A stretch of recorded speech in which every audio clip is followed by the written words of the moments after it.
Salut et bienvenue dans cette vidéo de la chaîne des Geeks des Chiffres, j'espère que vous allez très bien.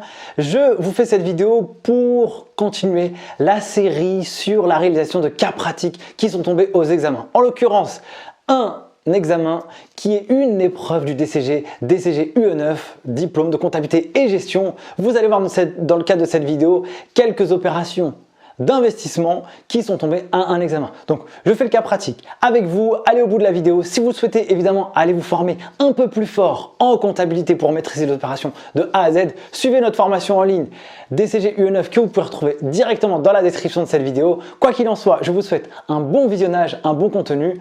Prenez soin de vous et à très vite pour un prochain contenu. Ciao! Salut et bienvenue dans ce nouveau cas pratique où nous allons parler des opérations d'investissement. Si vous saviez à quel point je suis motivé à l'idée de vous préparer, de vous attaquer, de vous expliquer ce cas pratique. Donc, je n'ai qu'une seule chose à vous dire. Soyez prêts, soyez prêtes. Ayez la pêche, la banane, la motivation, la force pour attaquer. Donc, sans plus attendre, prenez place et c'est parti!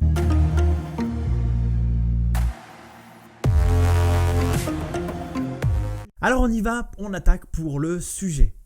Donc pour information, c'est tiré d'un sujet d'examen. Donc dans les sujets d'examen, il y a toujours un avant-propos qui explique un peu la situation d'une entreprise, etc. Là, on va voir quelques petites choses que je vais vous recontextualiser si besoin. Alors évidemment, ne faites pas ce cas si vous n'avez pas commencé à le faire par vous-même. Vous pouvez télécharger le PDF et essayer de faire ça tout seul. C'est cool, c'est mieux. Même. Moi, je vais vous expliquer des choses là. Mais si vous le faites d'abord en amont, c'est mieux. Bref. Alors on y va, on attaque. Donc pour fabriquer des pièces mécaniques de ces robots pédagogiques, l'entreprise Robotix fait l'acquisition d'une imprimante 3D. Le laboratoire de recherche G2I-Lab donne par ailleurs gratuitement à l'entreprise une graveuse chimique pour concevoir des cartes électroniques. C'est important là. On a plusieurs informations capitales. Donc moi je suis une entreprise qui pour fabriquer des pièces mécaniques pour mes robots pédagogiques, en fait les robots pédagogiques c'est ce que je vends, je dois faire l'acquisition d'une imprimante 3D. Donc si je n'ai pas l'imprimante 3D, je ne peux pas vendre mes robots. Je ne peux pas les fabriquer, donc je ne peux pas les vendre. Ensuite, le laboratoire de recherche nous donne gratuitement une graveuse chimique. Donc là, déjà ça doit nous faire des petites résonances dans notre cerveau sur ce qu'on devrait pouvoir avoir à faire sur la suite du sujet. À l'aide des informations ci-après, votre job, mes chers amis, on va répondre à quelques questions. En vous appuyant sur les critères de définition d'un actif, justifiez le fait de considérer l'imprimante 3D comme telle. Donc ce qu'il faut là, c'est de donner la définition d'un actif et de justifier que l'imprimante 3D, c'est un actif. On va répondre à cette question évidemment. Puis, deuxième question, précisez les éléments retenus pour le calcul des valeurs d'entrée pour l'imprimante 3D et la graveuse chimique dans le patrimoine de l'entreprise, puis calculer ces valeurs. Donc là, ce que ça veut dire, c'est que les éléments qui sont retenus pour calculer la valeur d'entrée, donc la valeur à laquelle l'immobilisation va rentrer dans le patrimoine de l'entreprise, je dois définir qu'est-ce que je vais prendre, et puis après, je vais devoir calculer. D'accord ? En troisième position, enregistrer au journal les écritures du mois de novembre 2008 relatives à ces deux acquisitions. Information. Donc ça, c'est ce qu'on doit lire déjà pour pouvoir répondre à ces questions. 1. Acquisition d'une imprimante 3D et d'une graveuse chimique. Alors, les caractéristiques de l'acquisition de l'imprimante 3D auprès de l'entreprise Makerbot sont précisées ci-dessous. Une avance de 300 € hors taxe est versée par l'entreprise Robotix, donc nous, le 2 novembre 2008, lors de la commande. Donc là, déjà, on réfléchit déjà. Enregistrer au journal les écritures du mois, là, déjà, on peut déjà se formuler un truc en arrière-plan dans notre cerveau pour se dire que peut-être on va devoir enregistrer cette écriture comptable. Réception de la facture numéro 1 tel et date de mise en service. Donc je reçois une facture et une date de mise en service 22 novembre. Donc les informations de la facture, c'est un prix d'acquisition, des frais de livraison, un coût nécessaire de réglage avant la première utilisation. Donc là, j'ai plusieurs coûts, l'acquisition, la livraison et le fait d'avoir des réglages pour pouvoir la mettre en service finalement, cette IMO. Enfin, cette imprimante, on va dire ça comme ça, au stade du cas. Ensuite, le paiement a eu lieu le 3 décembre. Puis, les caractéristiques de la graveuse chimique sont par ailleurs. Je vais vous le dire après. Parce que je ne vais pas trop vous charger. On va commencer déjà à répondre à la première question. En vous appuyant sur les critères de définition d'un actif, justifiez le fait de considérer l'imprimante 3D comme tel, comme un actif. Alors, Monsieur PCG est notre meilleur ami. Alors évidemment, vous passez le DCG, c'est un diplôme qui est technique. Vous ne pouvez pas l'avoir de manière si facile. Il va y avoir des choses à apprendre quand même, si vous faites ça. D'accord ? Du coup, on attaque. Selon l'article, un tel du PCG, un actif, on l'a déjà vu ça, on révise, est un élément identifiable du patrimoine, ayant une valeur économique positive pour l'entité. Positive, ça veut dire, regardez, comme Monsieur PCG, il est positif, regardez-moi ce beau sourire là, c'est la classe. Donc, l'actif, une valeur économique positive. Rappelez-vous de ce sourire de Monsieur PCG. Actif. C'est-à-dire un élément générant une ressource que l'entité contrôle du fait d'événements passés et dont elle attend des avantages économiques futurs. Je la contrôle. C'est à moi parce qu'il s'est passé quelque chose par le passé. Je l'ai acheté, par exemple. J'en suis propriétaire et j'attends que ça fasse du business, quoi.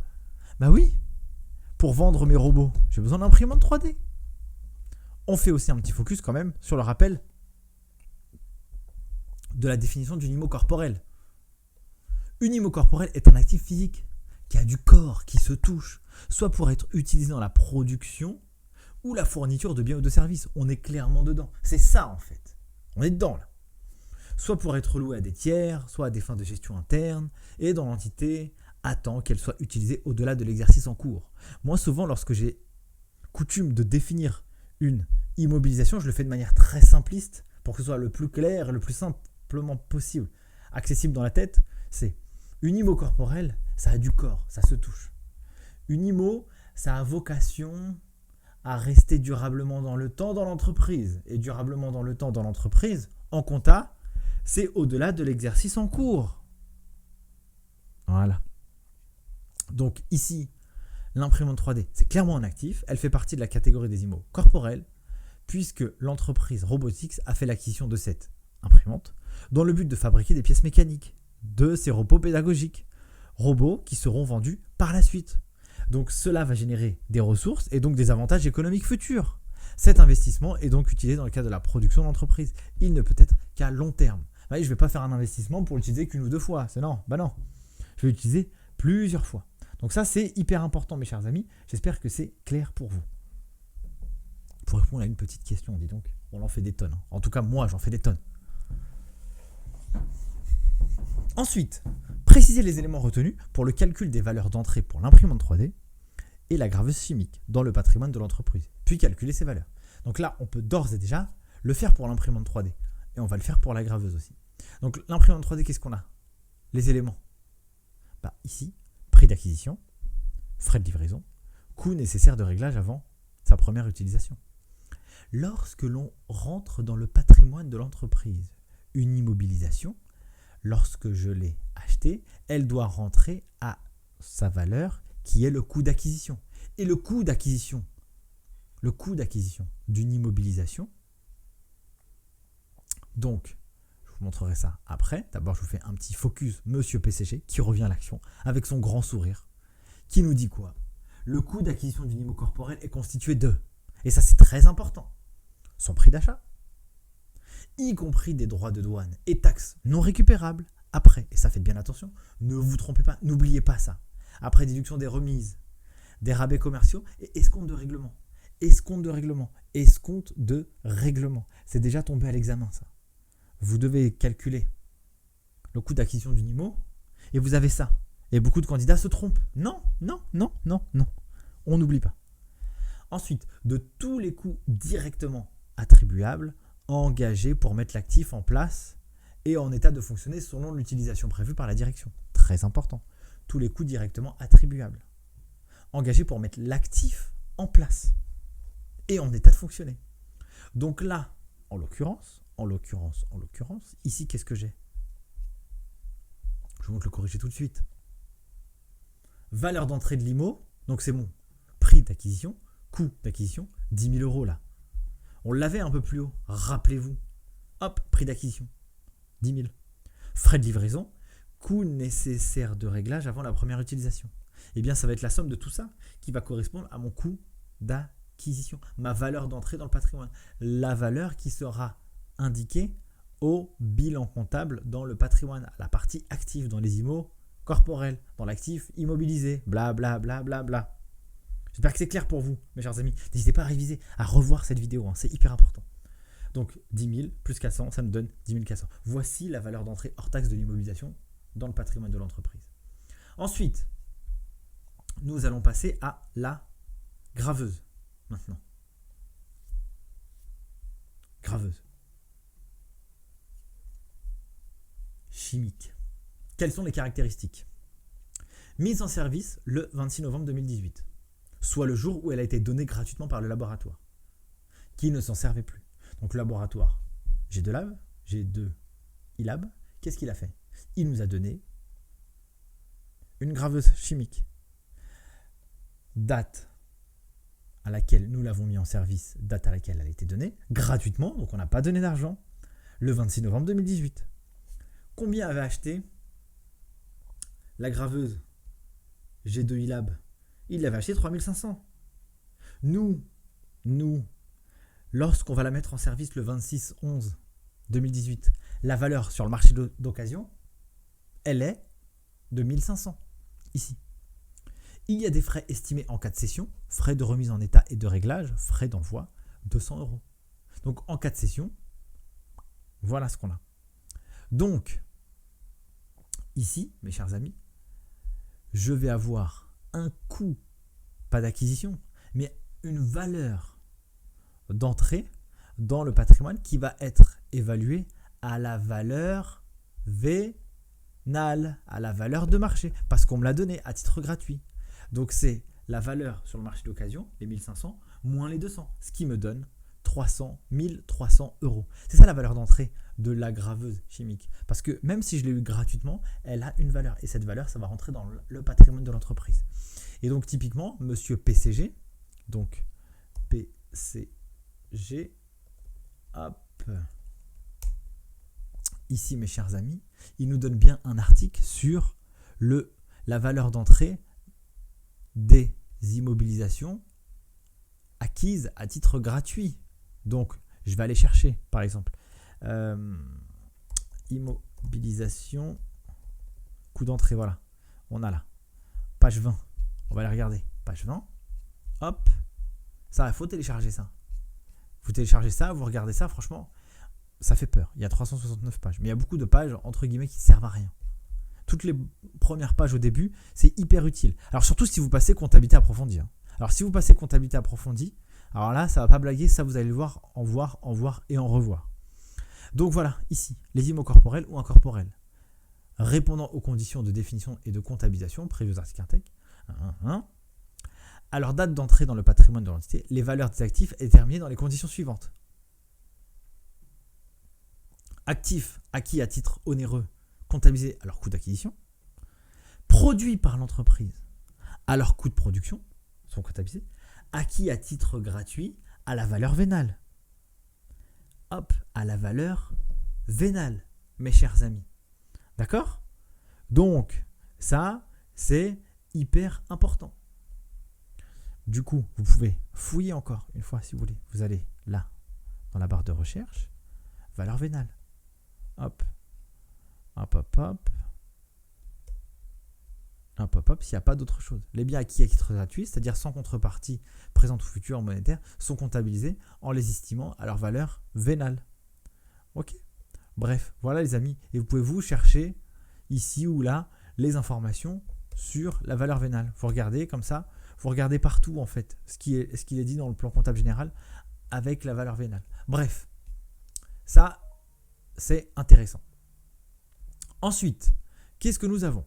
Enregistré au journal les écritures du mois de novembre 2018 relatives à ces deux acquisitions. Alors, le 2/11/2018. Qu'est-ce que nous avons? Nous avons un acompte. le 2/11/2018, nous avons un acompte. Bien sûr, c'est précis dans le sujet. Le sujet, c'est votre meilleur ami. Hein. Vous ne pouvez pas faire d'impasse, vous devez tout regarder. Une avance de 300 € est versée par l'entreprise Robotics le 2 novembre, lors de la commande. Donc, j'ai versé quoi? Un acompte. Un acompte sur quoi? Sur une IMO. Et donc, les IMO dans le plan comptable général se matérialisent par quel code comptable? Les comptes de la classe 2. Donc, si je parle d'acompte sur IMO, alors j'utilise un compte de la classe 2. Ici, boum, 238,5. Avancé à compte versé sur commande d'immobilisation corporelle, 300. Et je paye avec quoi? Avec de l'argent. Et l'argent, il se trouve où? En comptabilité. Dans un compte 512. Banque, 300 €. Boum. Voilà l'écriture que je dois passer. Ensuite, je vais devoir passer l'écriture, la facture d'achat qu'on avait vue tout à l'heure. Hop, elle est ici. Réception de la facture. Donc là, je vais devoir inscrire un certain nombre de choses. Donc, prix d'acquisition, frais de livraison, coût nécessaire.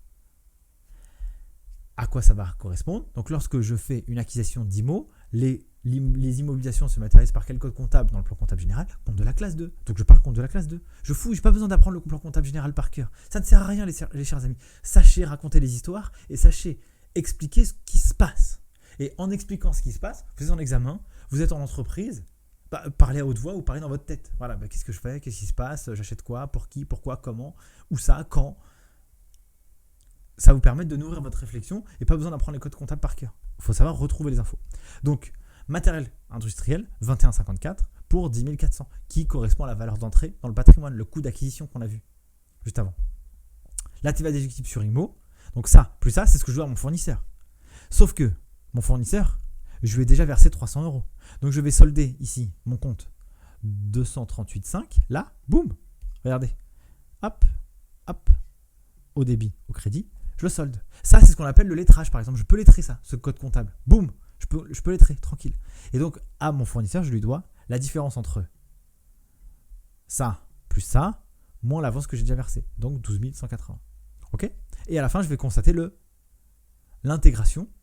Le paiement, je pense que j'aurais pu faire aussi. Puisque qu'est-ce qu'on nous dit là? On nous dit quoi? Le paiement a lieu le 3 décembre 2018 par virement bancaire. Bah non, parce que dans le sujet, on nous demande de constater les écritures du mois de novembre. Donc là, il faut faire gaffe. On ne met pas ça. Mais si on pouvait faire, on aurait constaté 404 fournisseurs à banque. On paye avec la banque. Là, pour ces éléments-là. Mais ce n'est pas ce qu'on nous demande dans le sujet. Dans le sujet, on nous demande de constater les éléments du mois de novembre. Donc on ne se fait pas piéger, on laisse, d'accord? Ensuite, hop. Dernier point. C'est ça que je vais devoir inscrire. La valeur d'entrée des IMO acquises à titre gratuit. Là, en l'occurrence, ma graveuse. Elle va rentrer en immobilisation, puisqu'elle rentre dans mon patrimoine.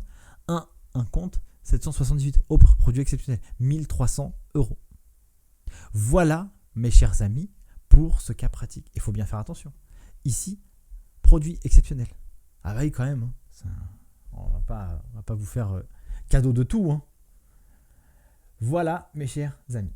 Sur ce, j'espère que ce cas pratique vous a énormément plu. Moi, j'ai pris un plaisir extraordinaire à le réaliser. Je vous dis à bientôt, à très vite pour une prochaine vidéo, un prochain cours. Sur ce, je vous souhaite le meilleur. Ciao!